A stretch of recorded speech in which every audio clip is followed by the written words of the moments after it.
Bonjour, bienvenue dans ce point bourse du 7 février 2025. Alors, encore beaucoup de choses à dire aujourd'hui. On verra les marchés étrangers, le CAC 40, les grosses variations, les résultats aussi. On parlera de la politique de Trump aussi qui implique des mouvements assez forts toujours sur les marchés. On verra les actions du portefeuille. On verra pas les américaines. Je ferai un autre point ce soir ou demain, ce week-end. On verra sur les valeurs. Il y a beaucoup de valeurs américaines qu'on pourra regarder qui seront intéressantes.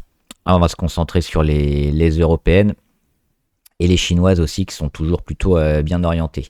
Alors comme d'habitude, avant de commencer, je rappelle que les informations et analyses données sur cette chaîne sont données à titre indicatif et ne peuvent pas être considérées comme un conseil en investissement. L'investissement en bourse est risqué et vous êtes responsable de tous les investissements que vous faites. Alors avant de voir les indices, ce qui fait un peu peur et ce qui a tendance à faire baisser les marchés là récemment depuis quelques minutes ou quelques heures, c'est quoi? C'est surtout ces chiffres-là. Alors on a eu des chiffres en début de journée sur le salaire moyen horaire qui est toujours en hausse. On était à plus 0,3 dernièrement.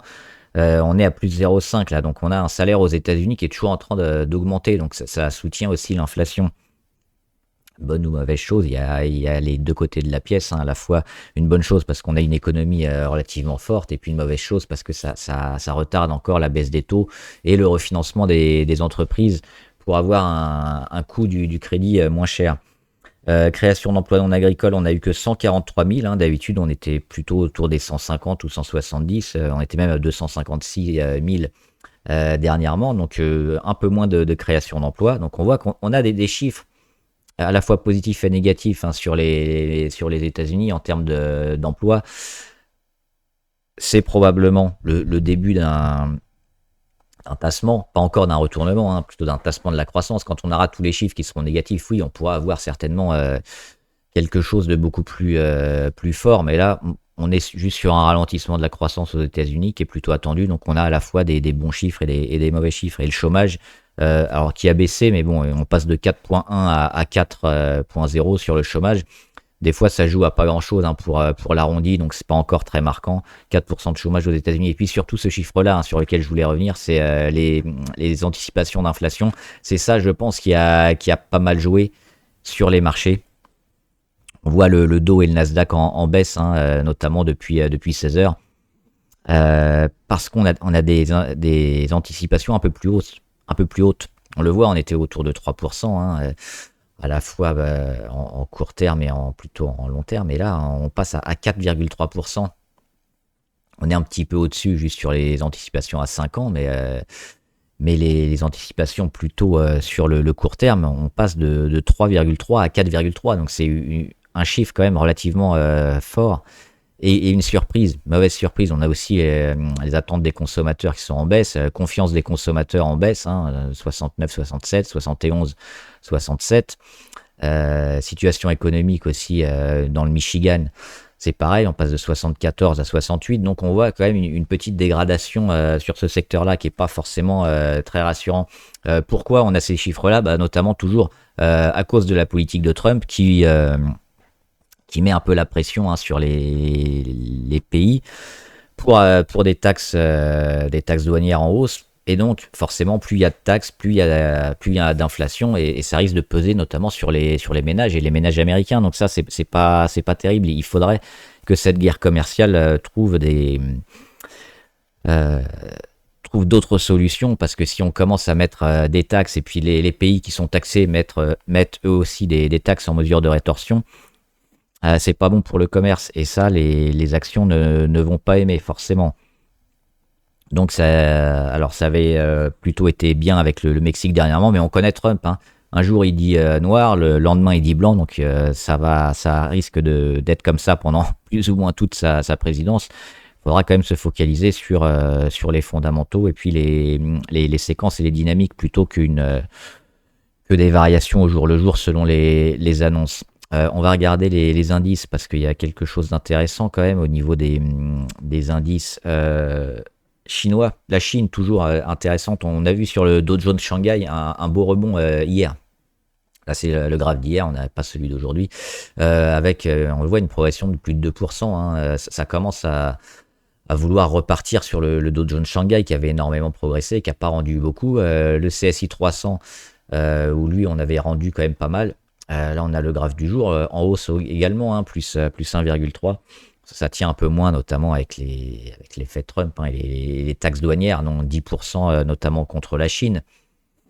Mais les valeurs chinoises sont toujours plutôt intéressantes et on va en voir, hein, certaines plutôt favorables. Et on va regarder, alors on va pas faire le Dow et le Nasdaq, on le fera dans une autre vidéo, hein, avec les valeurs américaines. On va regarder le CAC 40. On va dépasser les 8000 et puis finalement on rend un petit peu. Alors il y aura des résultats à voir qui ont été un peu surprenants pour certains, qui ont été même avancés pour Pernod Ricard.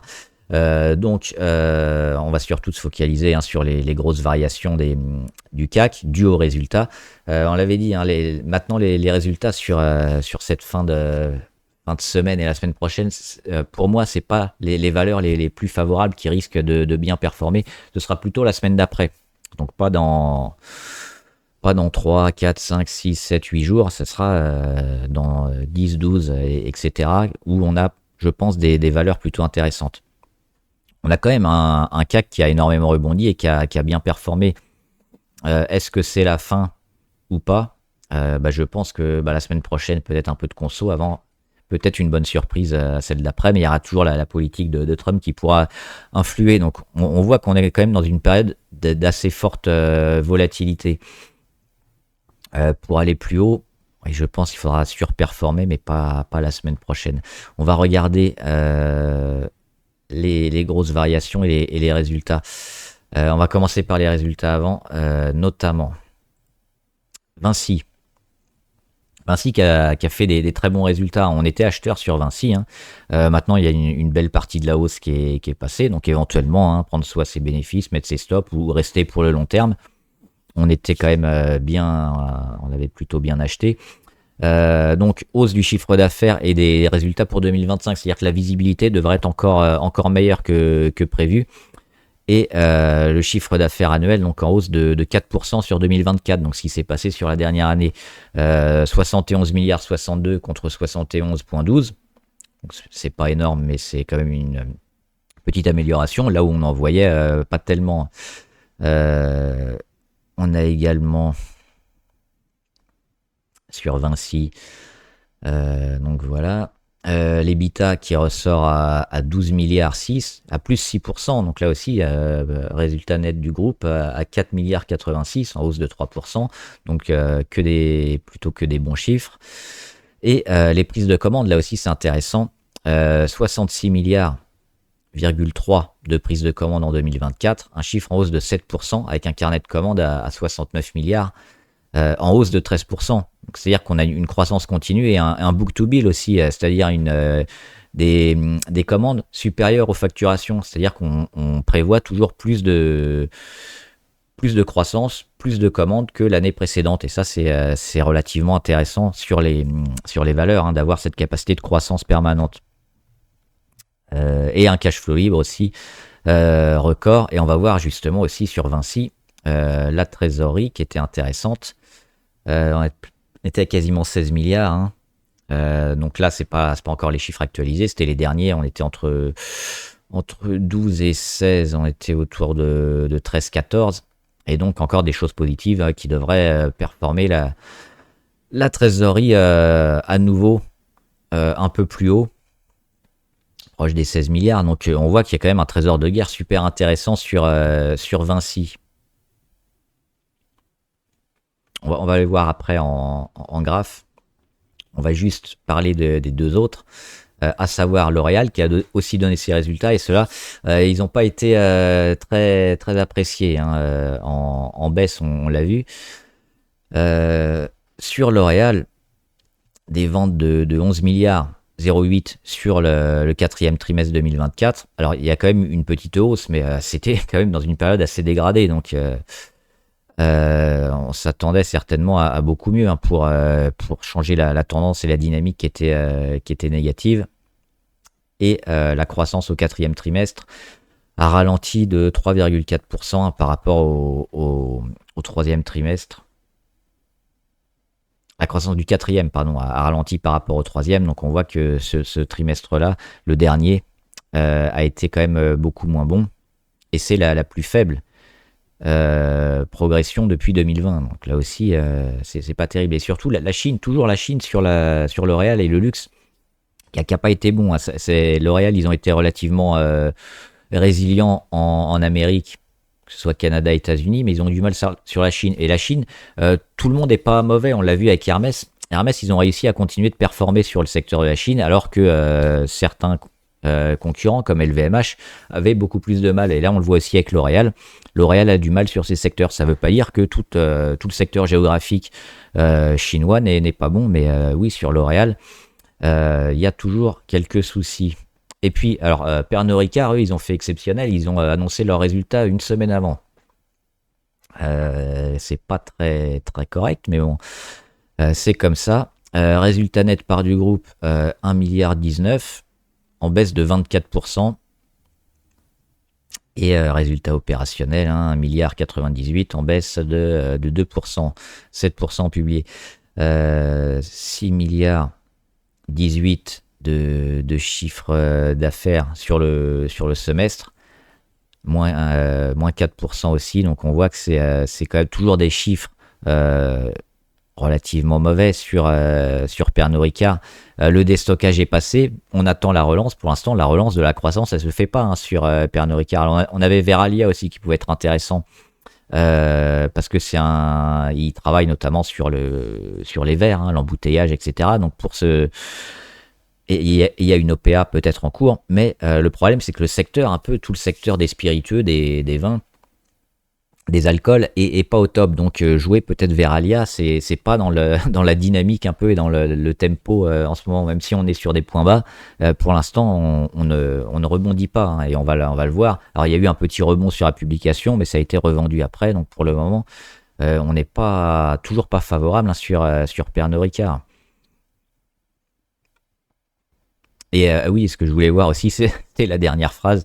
Sa marge opérationnelle courante s'est améliorée de 65 points de base grâce au revenu gross management et à son agilité sur les dépenses marketing renforcées par ses key digital programs ainsi que par des gains d'efficacité et une discipline sur les coûts. Alors quand on commence à mettre des phrases de plus en plus compliquées avec des tournures assez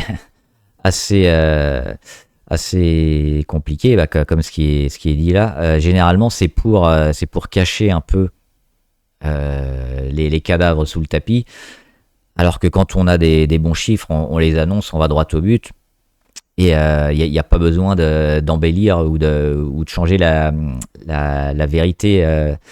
Là, moi, ça me gêne un peu ce genre de discours, parce que on sent qu'on essaye d'enjoliver les choses un peu, on essaye de noyer le poisson, et au final, eux, ils ont les vraies données, les vrais chiffres, ils ont beaucoup plus de choses que nous, et ça traduit, je pense, pas forcément un bon signe pour le futur de Pernod Ricard. Et on va voir les grosses variations, et donc on va commencer avec les trois qu'on a vus, à savoir Vinci. Alors Vinci, on avait donné un signal d'achat, notamment. Moi, j'étais rentré sur Vinci autour des 100. Le gap haussier, la confirmation, on vient chercher la moyenne à 200, on la casse, on casse aussi l'oblique de correction, et puis sur les résultats, boum, gap haussier. Alors un peu vendu en fin de séance, mais c'est toujours positif pour la suite. Alors à court terme, peut-être prendre ses bénéfices, ça peut être intéressant, parce qu'on a fait quand même rapidement sur Vinci, on va dire 12%, on est monté à 14%, mais la tendance elle est pas, je pense, négative à moyen long terme. Moyen long terme, on vise toujours les 120, je pense, sur Vinci, donc toujours plutôt bien orienté, éventuellement recharger sur ces cours-là, sur les 106 ou un peu moins. Maintenant, à court terme, il faudra peut-être s'attendre à un peu de volatilité, mais le titre a prouvé que des investissements ici, autour des 98-100, étaient plutôt bons, et que ça devrait se confirmer par la suite. On avait avant Pernod Ricard, c'était L'Oréal, donc secteur luxe, qui a un peu de mal. Il avait dit ici, je crois, à l'été 2024, un des directeurs de L'Oréal, que ce serait mauvais. On a touché le point bas au mois de novembre et on voit quand même un début de reprise. Alors là, les chiffres ont été relativement moyens.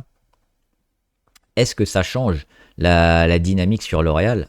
Moi, j'avais fait ce petit dessin-là. Pour l'instant, c'est un peu le chemin que L'Oréal prend, c'est-à-dire un canal haussier avec, on va chercher des plus hauts, on consolide un peu, mais doucement parce qu'on est toujours dans une tendance un peu moyenne. Tant qu'on revient pas sur les 316, 320 et qu'on les casse, je pense que L'Oréal est toujours en construction pour repartir et aller de l'avant. Maintenant, comme on n'a pas des chiffres très favorables et que le secteur luxe a été bien porté par Richemont, mais on voit que c'est assez disparate selon certains, hein. Hermès fonctionne bien, on aura les résultats après. LVMH, c'est moyen. Sur L'Oréal, pour l'instant, ça reprend pas.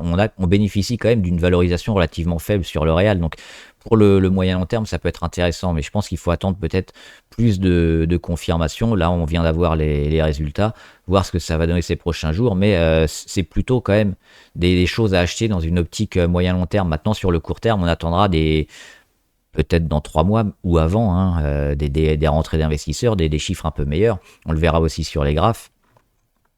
Mais pour le moment, oui, on est dans cette période de construction où les investisseurs vont être un peu méfiants et à hésiter entre la dégradation du secteur et la possibilité de reprise, parce que la reprise, elle va certainement se passer, hein.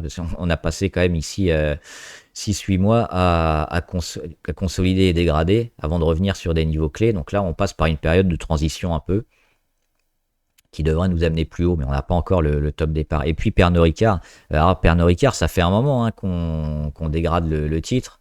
Ici, avril 2023, donc ça fait 1 an et demi, on est revenu sur le plus bas Covid ici. Plus bas Covid à 100 euros. Aujourd'hui, on le frôlait depuis un moment. Aujourd'hui, on revient dessus. On le casse même un petit peu. Alors, c'était ça, hein, c'était hier les résultats. Ils ont annoncé des résultats une semaine avant. C'est n'importe quoi, mais bon, pourquoi pas. Ça avait été un peu acheté puisqu'on on était ici. Je comprends pas pourquoi ça a été acheté, mais pourquoi pas. On avait gagné 3%, mais finalement, aujourd'hui, on voit, hein, on repère tout. On est à moins 4,6.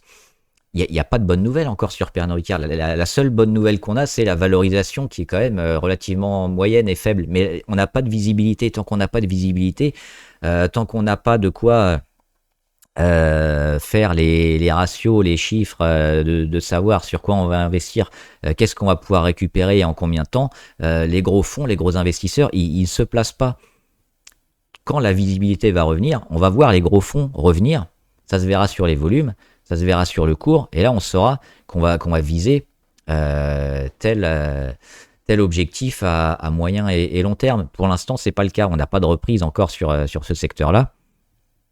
Donc au mieux, ce qu'on peut espérer, c'est rester autour des 100, mais au pire, on peut encore dégrader toujours plus bas. Donc attendre un début de reprise qu'on espérait à la rentrée en septembre, qui n'a pas eu lieu, qui reviendra peut-être, mais pour l'instant, c'est trop tôt aussi sur Pernod Ricard. Et puis les grosses variations. Société Générale qui continue, hein. Après les résultats qui étaient très bons, on a fait plus 13, je crois, hier. On fait encore plus 3% aujourd'hui et on se rapproche des 36. La force, elle est bonne quand même. On a une belle dynamique, un gros signe de force, donc éviter de tout vendre parce que ça peut continuer. Mais oui, le jour où on commence à se tasser un peu, peut-être se poser la question. On l'avait vu en hebdomadaire notamment, c'était intéressant parce qu'on revient quand même sur des niveaux qui ont du mal à être dépassés depuis 2008. Et avant, on était là en 2007, hein, donc des subprimes 2008, les petits rebonds, le gros rebond ici 2017. Alors c'est ajusté aux dividendes, hein. Sinon on a fait. Sinon, on a ce graphe-là, mais bon, moi je préfère toujours les graphes ajustés aux dividendes, et on voit qu'on est sur des niveaux assez élevés donc sur les bancaires.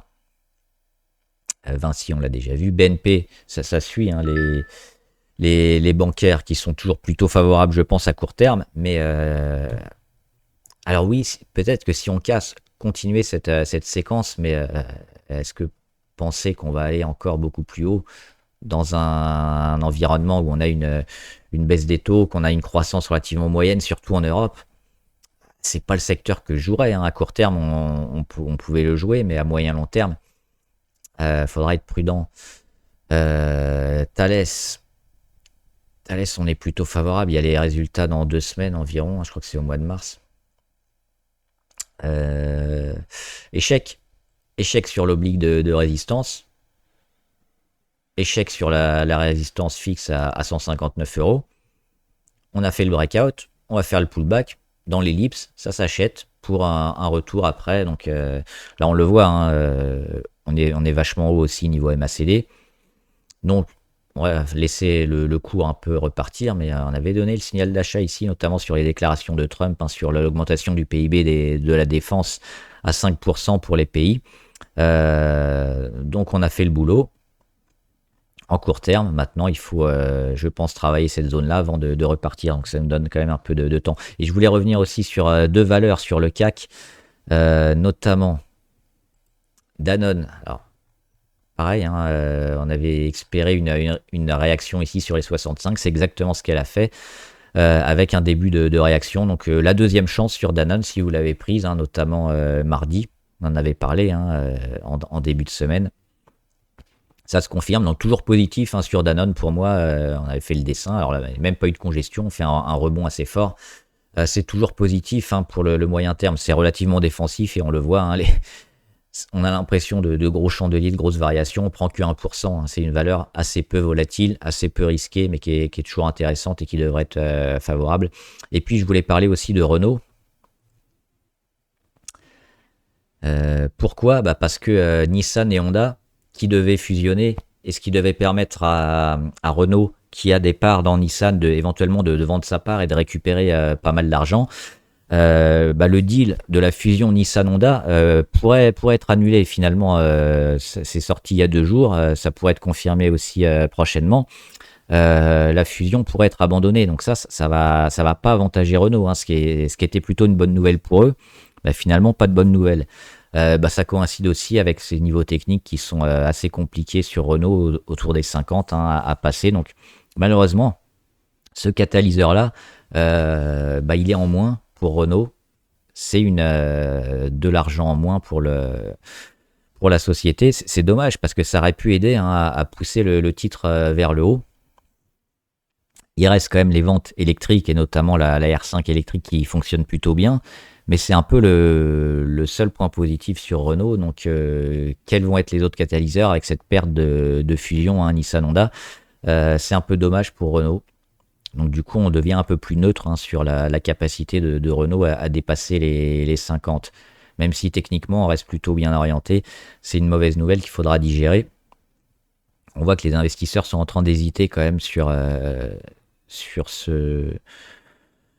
cette valeur. Mais tant qu'on tient les 47, on peut espérer peut-être un retour au-delà des 50.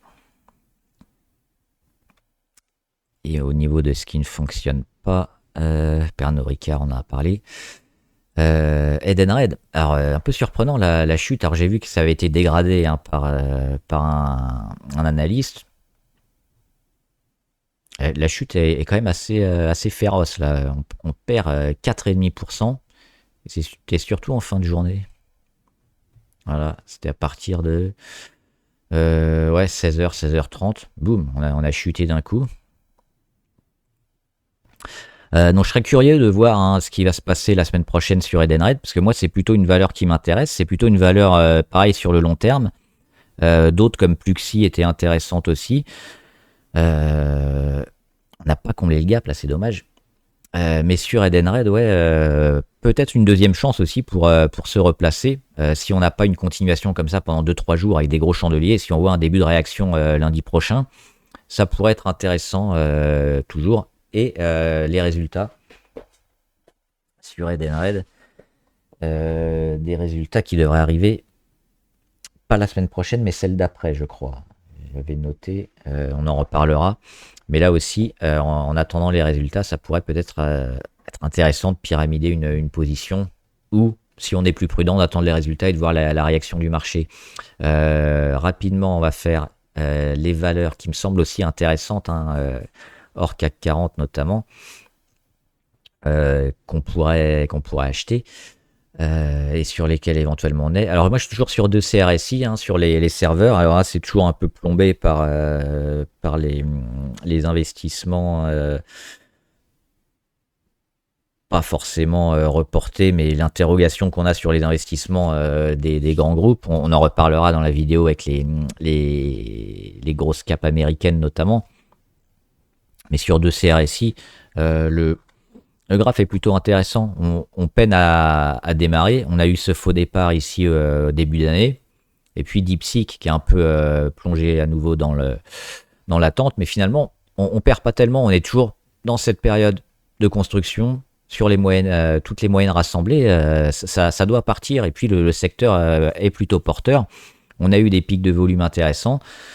De CRSI, ils ont quand même de belles chances de performer, hein, ces prochaines semaines, pour aller taper les 5 et plus. Donc là, on n'est même pas sur les 4. Moi, je reste et je suis plutôt confiant. Pour l'instant, graphiquement, ça reste intéressant. Les chinoises, hein, qui fonctionnent bien. Alors, on a perdu un peu là dernièrement. On avait bien ouvert. Et en cours de séance, on dégrade un peu. Alibaba, qui prend un peu plus de 3%, était à quasiment 6%, hein, tout à l'heure. Ce qui est bien, c'est qu'on a comblé le gap ici. Ce gap-là, il n'existe plus. Il avait été créé le 15 octobre 2024. Donc ça fait un moment, hein, qu'on avait baissé après la grosse flambée du mois de septembre. Donc sur Alibaba, hop, il n'y a plus de gap ici parce qu'il a été comblé il y a quelques minutes. Et on voit quand même la tendance au retournement, les volumes, les gros volumes sur Alibaba.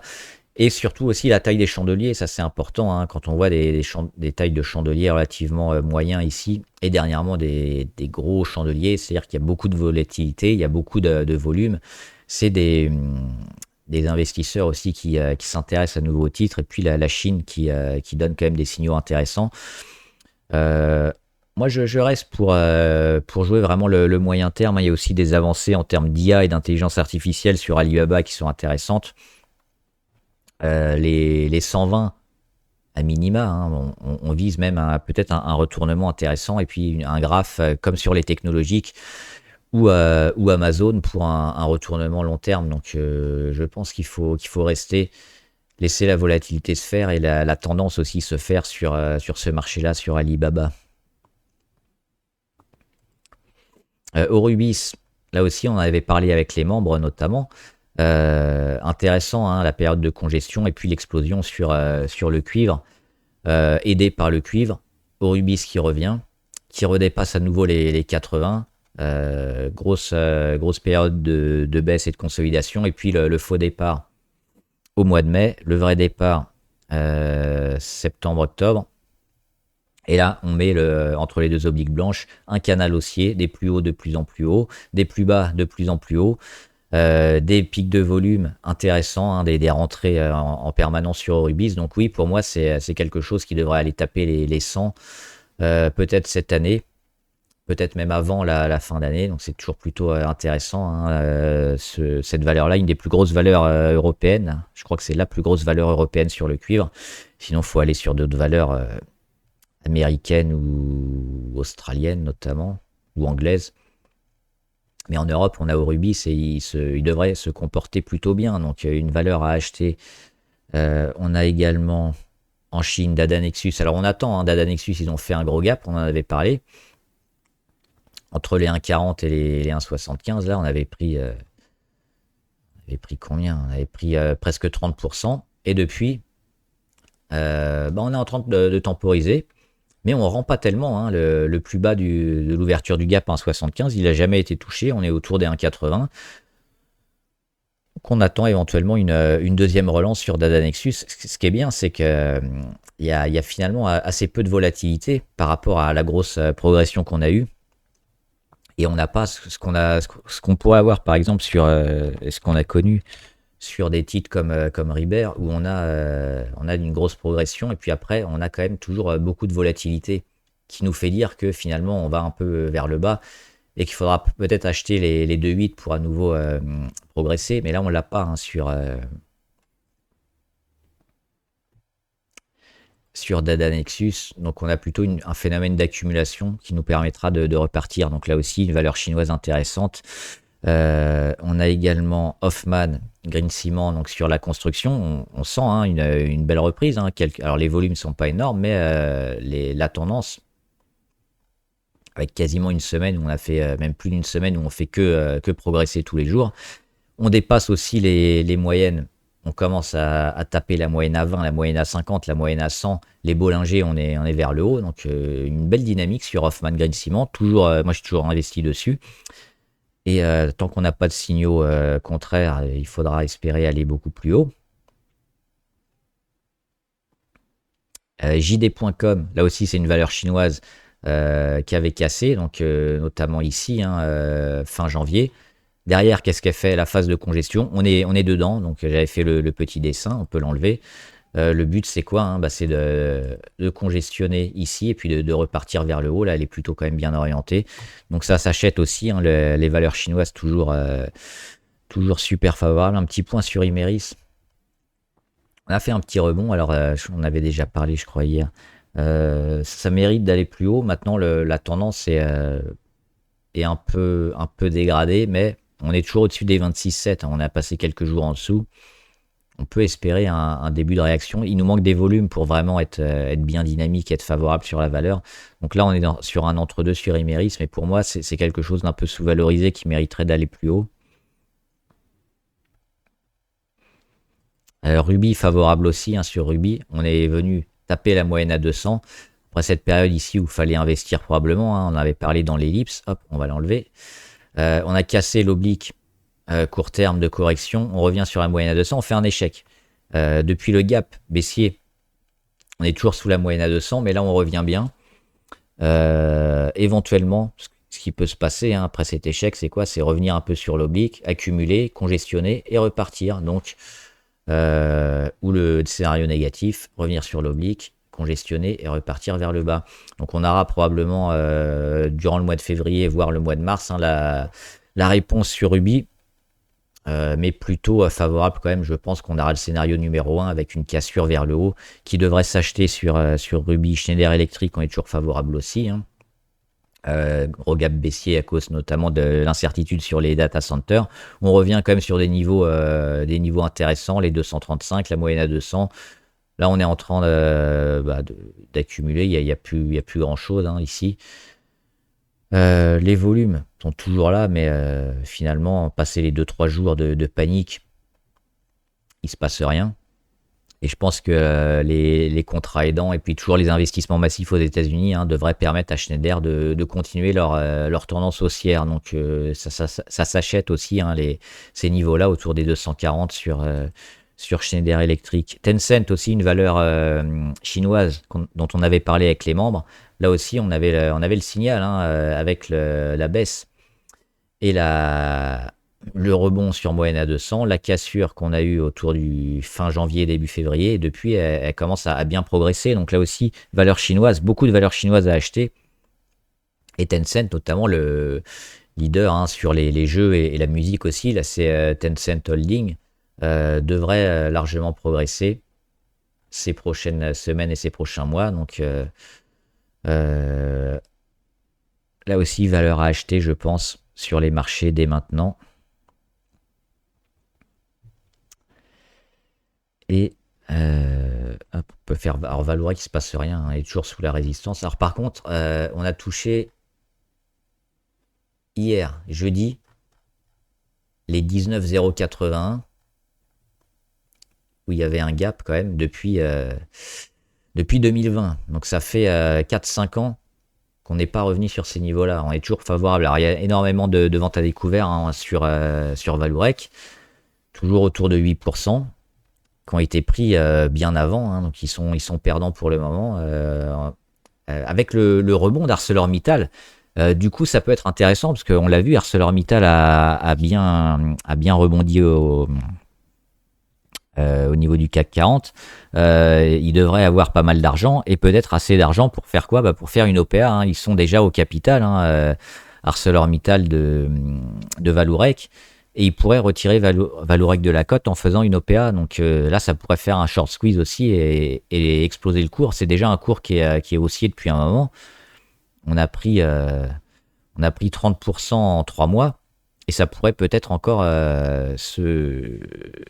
augmenter avec des rumeurs de rachat. On surveillera la VAD, mais pour l'instant, on est toujours haussier hein, sur Vallourec. C'est surprenant qu'on ait toujours autant de vendeurs à découvert. Ça peut toujours s'acheter, hein, même maintenant. Et puis ça paraît un peu haut par rapport au dernier cours. Et le timing n'est pas idéal. Mais on pourra jouer peut-être cet effet OPA et ces derniers emballements pour aller chercher un cours entre les 20 et les 25 peut-être avant de consolider. Et voilà, et valeur abonnée, on va faire rapidement. Bekaert. Alors, il y a une grosse dégradation hein, sur Bekaert, mais on revient sur des niveaux intéressants long terme, on le voit. Hein. L'oblique long terme qui avait permis au mois de septembre 2022 de rebondir, on revient dessus. Là, on est en train de la travailler depuis 2-3 mois. Et peut-être de casser aussi cette oblique-là. Donc, on voit entre les deux obliques blanches un canal haussier qui s'est mis en place pour du rebond technique, parce que la tendance, elle est encore dégradée. Il faudra, je pense, revenir autour des 35-36 pour là être positif sur le moyen terme. Mais c'est peut-être quelque chose qu'on va avoir parce qu'on sent que la tendance est peut-être en train de casser. Là, ça pourrait se jouer la semaine prochaine ou dans 2 semaines. Géogroupe, on va commencer à vendre. Hein. On est parti bien haut, bien fort, forcément. Hop, sur Géogroupe. Et on pourrait même anticiper quoi? Éventuellement épaule tête épaule. Là, on a l'épaule ici, autour des 28-29. On a la tête sur les 36. Là, on revient. Donc, c'est-à-dire que si on a une petite réaction prochainement pour revenir hein, autour des 29,9 et qu'on casse la ligne de coup qu'on pourrait mettre ici, autour des 25,4 environ, bah, ça pourrait nous faire une épaule tête épaule. Et donc, un cours qui va à la baisse si on casse à nouveau. Donc déjà, il faut rebondir vers les 30, revenir vers les 25, mais a priori, là, on a quand même beaucoup de prises de bénéfices sur Géo. C'est normal, hein, on a été monté, alors c'est même impressionnant qu'elle ait monté autant. 140%. On n'a même pas commencé la vente à 100%, hein, qui était ici. Pour moi, au-delà des 29, c'était compliqué. On a poussé jusqu'au plus 140% et on commence à vendre maintenant. Donc forcément, à rentrer et jouer des valeurs comme ça qu'on surperformé, je le déconseille fortement, hein, parce qu'on va certainement aller beaucoup plus bas, je pense. Et maintenant, si on est encore dessus, il faut prendre ses bénéfices, il ne faut pas rester sur ces valeurs-là. Lotus, grosse baisse de Lotus hier. On a notamment le problème, c'est la capacité de production. Alors, il y a des financements qui ont été faits sur Lotus, notamment pour augmenter la capacité de production, parce qu'elle vend beaucoup, mais elle vend tout ce qu'elle fait, mais elle a encore une demande supérieure, donc c'est plutôt bien. Le problème, c'est que on espère toujours plus de croissance, donc plus de ventes. Et pour l'instant, les capacités de production sont en stand-by parce qu'on est en train de construire des usines sur Lotus. Donc ça va se faire, je pense, ces prochains mois. Je crois qu'il y a une usine en Thaïlande qui devrait ouvrir en 2026. Et pour l'instant, ça remet un peu en cause la croissance de Lotus. Mais ça la remet en cause qu'en court terme. Ça reste une valeur super intéressante. Ça reste une valeur qui devrait performer encore ces prochaines années. Ces prochains mois, là on a fait quoi? On a cassé la moyenne à 200 ici, on avait fait le record hein, à 12 500 et puis on revient un peu dans quelque chose de normal, donc pas d'inquiétude, mais je pense qu'il faut laisser ce travail se finir éventuellement, hein, le retour ici sur l'oblique long terme ici, peut-être sur les 8700, ou avant sur les 9300, hein, on a un support, mais c'est peut-être cette zone-là qu'il faudra acheter, ou pour les plus prudents, bah, on attendra aussi la cassure de l'oblique RSI ou la cassure de l'oblique court terme ici pour se réinvestir. Mais c'est une valeur qui devrait progresser, donc là c'est juste dans le court terme où on a des capacités de production qui sont pas encore au niveau pour répondre à la demande, parce que Lotus, ils continuent de vendre énormément, hein, et ils n'ont pas de problème. Donc là, la baisse de la chute, c'est plus un retour à des niveaux de croissance et de valorisation normalisés, parce qu'on avait un peu anticipé une croissance trop forte sur le titre. Pernod Ricard, on l'a vu, Schneider Electric aussi, Swatec, bah oui, forcément, hein, quand on a un graphe comme ça, on a plus de chances de continuer à descendre, et quand on a un graphe haussier, on a plus de chances de continuer à monter, donc il faut éviter. Les semi-conducteurs, il y a eu un peu de panique, les plus forts, on le voit, hein, sur Nvidia, ça a bien remonté, donc les plus forts sont les plus résilients, et les plus faibles, comme Swatec, toujours sous la moyenne à 200. Hop, échec. Bah, ils ont annoncé leurs résultats qui étaient pas bons, donc forcément, gap baissier. Et on casse même les 63, donc c'est compliqué, hein, d'acheter ces valeurs-là. C'est vraiment, on peut faire des rebonds, c'est des pourcentages intéressants à faire, mais c'est toujours risqué. On prend toujours plus de risques, hein, à acheter ce genre de valeurs-là qui ont des tendances de fond dégradées et sous lesquelles on est notamment sous les moyennes les plus longues. Donc pour plus de sécurité, on attend d'avoir un retour au-dessus. Et là, c'était pas le cas. Donc les résultats ont été largement vendus sur Swatec. Et on n'est peut-être pas encore au plus bas sur cette valeur. Vallourec, on l'a fait. Et Walix dans les cybersécurités, ça revient bien, hein, notamment sur Walix. On aurait pu l'anticiper ici, autour du début septembre. Le problème, c'est que on va revenir sur la première résistance ici. Et là, c'est une résistance clé sur Walix. Alors, on peut quand même voir le début de retournement. On le voit sur les moyennes les plus longues, qui est en train de s'acter. Ce qu'il faut, c'est casser les derniers plus hauts. Les derniers plus hauts, ils sont toujours de plus en plus bas, hein. 34, 25, 20, 18, 17, 16, 14, 11.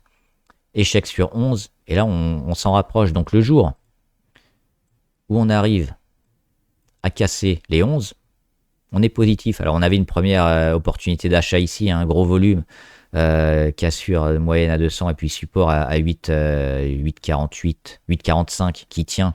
Donc là, courant septembre, on avait une première porte d'entrée. Là, je pense que c'est pas trop le moment. Il faudra plutôt attendre la confirmation parce que potentiellement, retour sur les 11, échec. Est-ce qu'on tient cette zone-là pour faire une nouvelle tentative, échec, ou alors on repart, ou on casse direct. Donc c'est un peu ces scénarios-là qu'il va falloir avoir. La tendance court terme, la cassure et le niveau des 11 qui va nous offrir une nouvelle dynamique au-delà des 11. Donc je pense que je surveillerai ces niveaux-là à dépasser pour me réinvestir sur Walix. Mais le secteur cybersécurité est toujours plutôt intéressant, notamment porté par les Américains. Mais on a quelques valeurs comme ça européennes qui peuvent être intéressantes et là qui sont en retournement. Et puis beaucoup de volume aujourd'hui, petit gap, ça peut être intéressant. Malheureusement, on fait un chandelier sans corps, hein. Mèche haute, mèche basse et pas de corps. Bon, on verra ce que ça sera la semaine prochaine.